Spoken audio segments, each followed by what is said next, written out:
Good afternoon, everyone. I have a few points I wish to make very quickly concerning Israel and the temple while it was standing in the early church history, from the crucifixion to the point where the temple was unfortunately removed due to the Roman soldiers. But during the time period while we had both the temple and Christianity together, what you had was the pagans that were joining the church.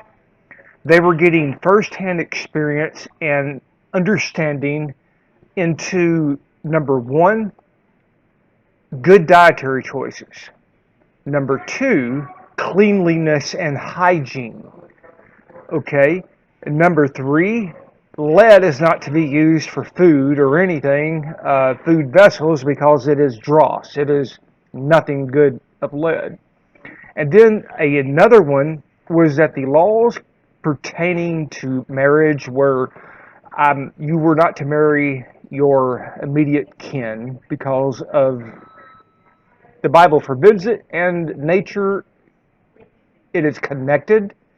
The spiritual law and natural law, all of these things were in place, and that the pagans who joined the church could see this in play.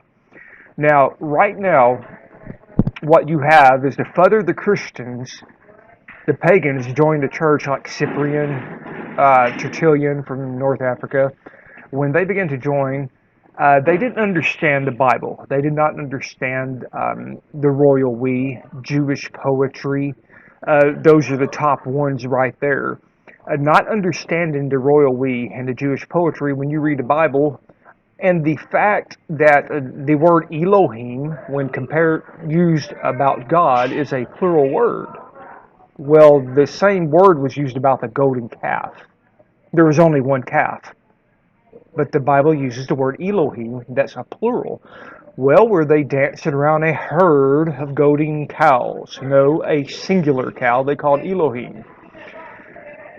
The point I'm trying to make is that the pagans joining the church would have experience and companionship with the early Jews that were the Christians. And the further in time we get from the crucifixion, and the more the Trinity was accepted, we got to the point where, as a church, they couldn't pack a lunchbox, had epidemics. They were putting lead in their wine and having epidemic lead poisoning. They refused to wash their hands in medical garments. And you had various epidemics of disease and infection, an entire list. And once again, beriberi, rickets, pellagra, all these different dietary deficiencies would have been avoided. Now, let me explain to you.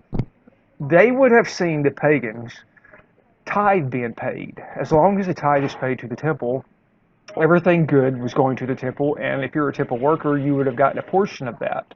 That means it would have been pretty much impossible to get scurvy if you've got all these oils and grains and fruits and spices and herbs, all the things that were being paid.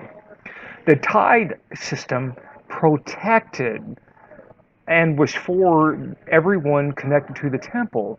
And once again, Solomon made silver so abundant, it was like the rocks around Israel. Okay? Now, this capitalism, this building a business, making things operate, okay? Solomon had wisdom like nobody else, and everything from around the earth was flowing to him, even at the hands of other monarchs.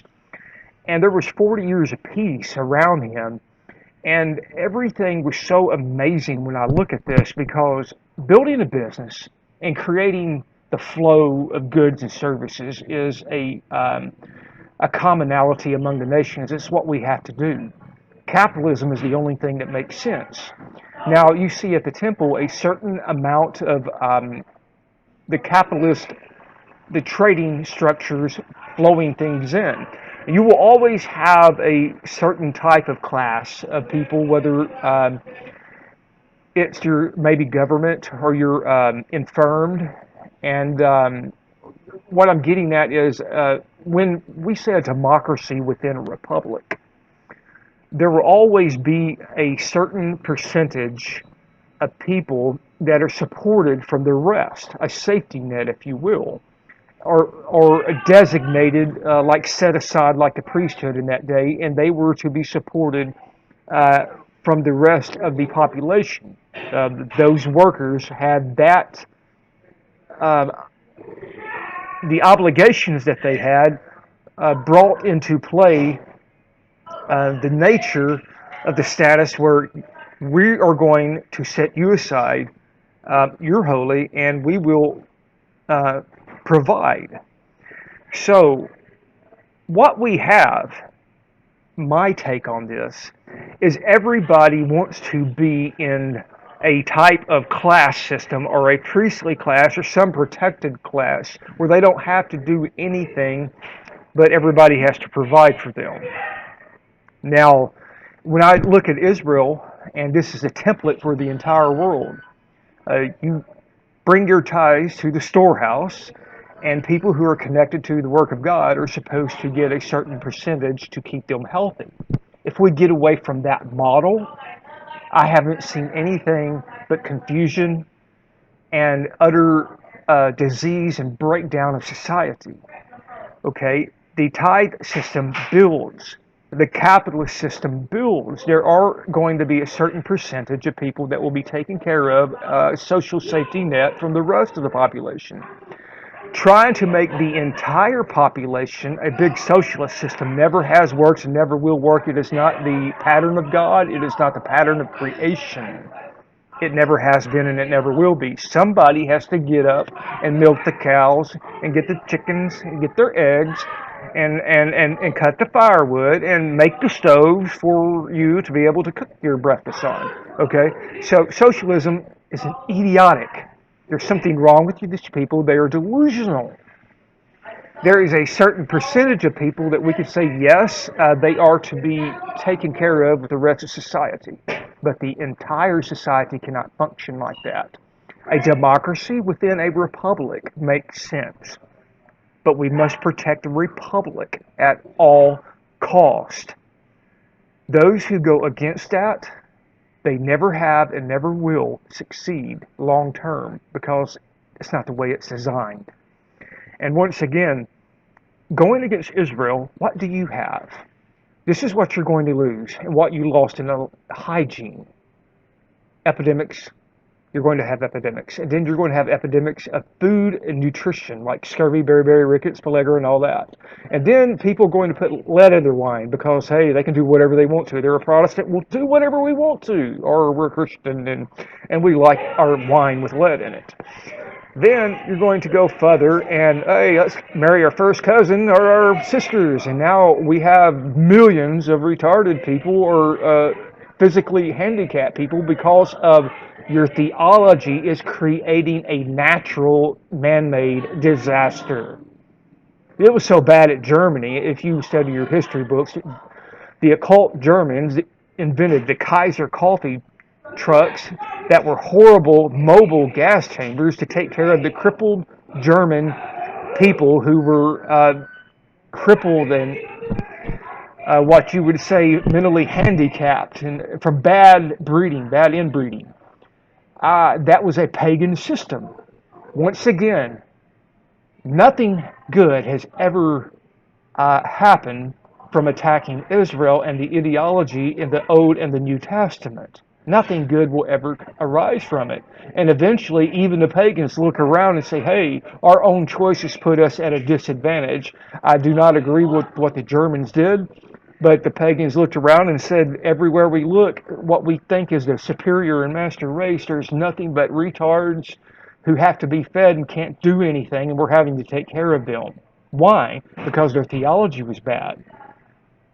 If you don't understand the nature of the God in heaven, you can't understand the nature of the creation and the creation's laws. And that is one of the mistakes of the church that must be rectified.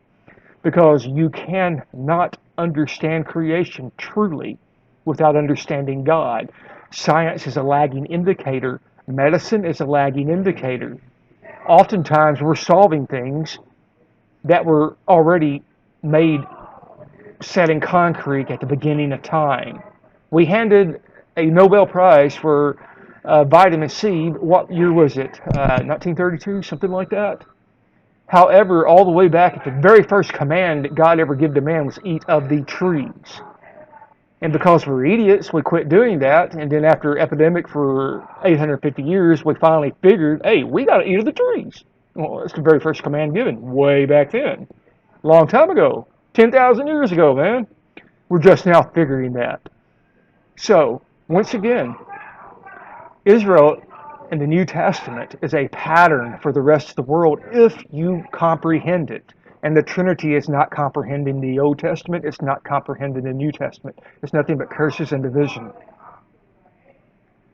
No church has the right to BDS, fight Israel, or go against them, and that goes for senators and congressmen and all the other politicians. You do not have the moral or spiritual authority to do such, and you make yourself an enemy of God. You don't even know the natural laws nor the spiritual ones. So therefore, it is up to the Republicans and the right wing, and no matter who you are, you're going to have to evaluate the situation, see these people for what they are, and do the right thing regardless of the cost that is associated with it, because these people cannot comprehend natural or spiritual laws. You have to do their thinking for them because they're not capable of rational thought.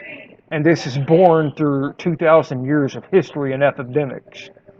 So, once again, concerning the temple, concerning Israel, it does not make any sense to go against God Himself and His creation. You'll never win. And thanks for watching, and y'all have a great day.